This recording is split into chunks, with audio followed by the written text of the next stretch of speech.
Maya Angelou wrote a wonderful story. She wrote it about choice and choosing directions. And she talked about Annie, who was married unhappily with 2 children, and her husband was also unhappy. So one evening, she approached her husband and said, "I'm not happy. This isn't working for me."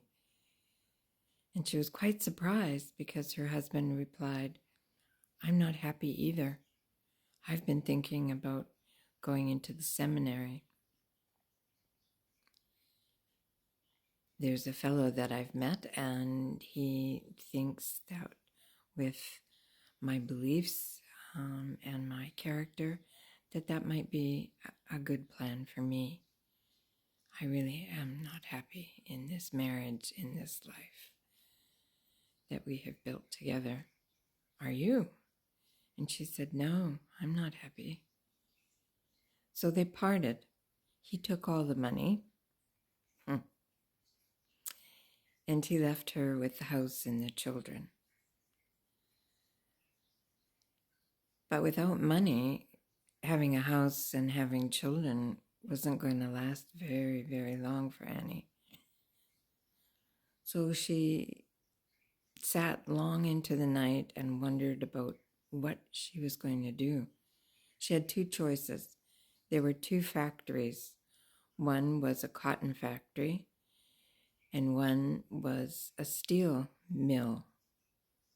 And she thought, I can't do factory work. I can't leave the lives of my children with other people. I need to raise them.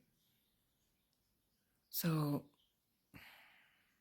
those are 2 directions that I'm offered, but I'm not going to take those directions. I'm going to forge my own.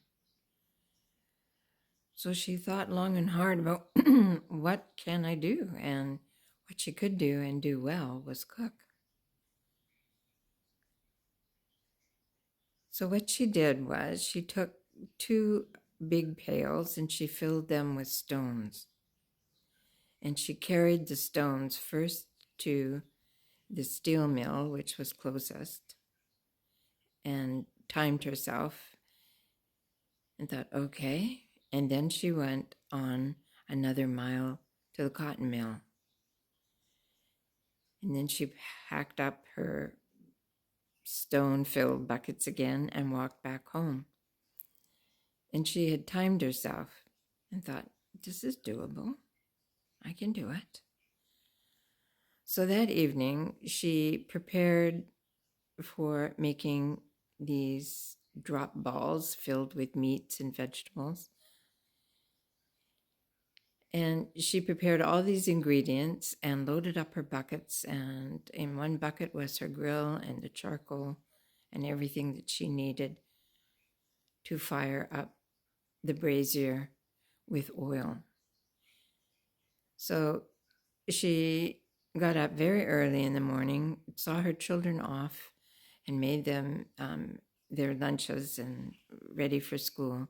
And she walked to the steel mill and she cooked on this brazier, and she cooked wonderful meat pastries and vegetable pastries. And the smell, even though the workers of the mill had obviously brought their own lunches, they were sorely tempted by the smell of her cooking. And she didn't charge very much. She was not greedy. She just needed to make a small profit.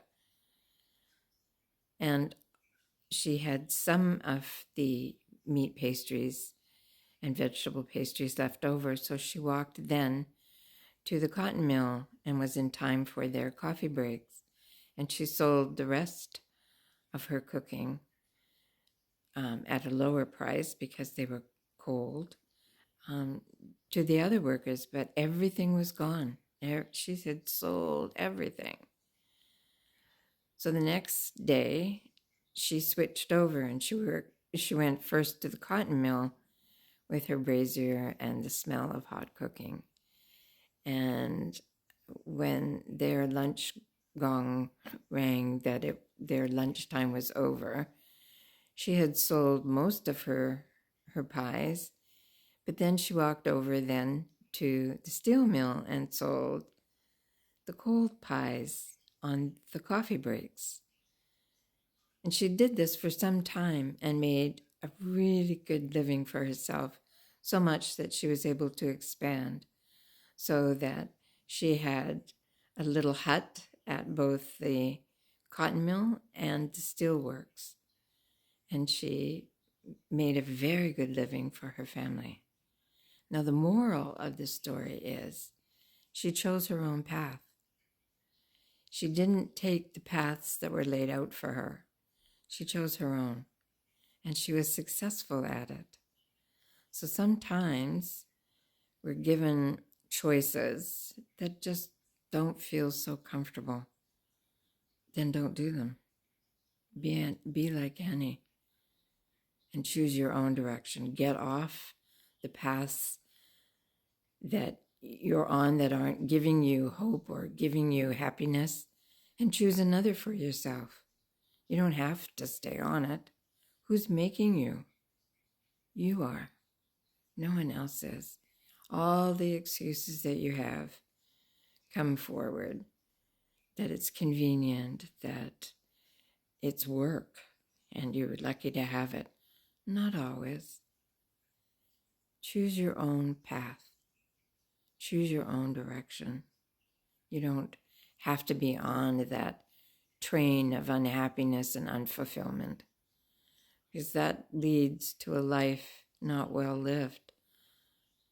Or you look at the path that you're on and you forge another way on that path. You take a side path. You make another direction. You make your job that is unfulfilling now fulfilling by recreating it. Only you can do that. No one else can do that for you. You can change that direction that you're taking by taking yourself in another way. Taking yourself seriously. Taking your needs seriously. And seeing that where you're going is not going to lead to health and happiness and wellness, or even good relationships. Forge your own path. Be your own person. It's silly to stay in something that you're not happy with, including a marriage. But as I've said before, love is always there. It works. So even though you get a divorce, the love that you once had remains. It doesn't ever fade away. It's the same in a new direction. Give it a chance. Give it an opportunity. Friends I knew lost work at the steel mills here locally, and it forced them to think about what they were going to do. And what they found was they liked selling. They really enjoyed selling. So like Annie, they chose another path. They began to deal in used furniture and made it available to people who couldn't really afford to buy new but good, solid furniture. And they've made quite a nice living for themselves. But again, the path that they are on was the path that they chose, but the path that they chose was out of necessity.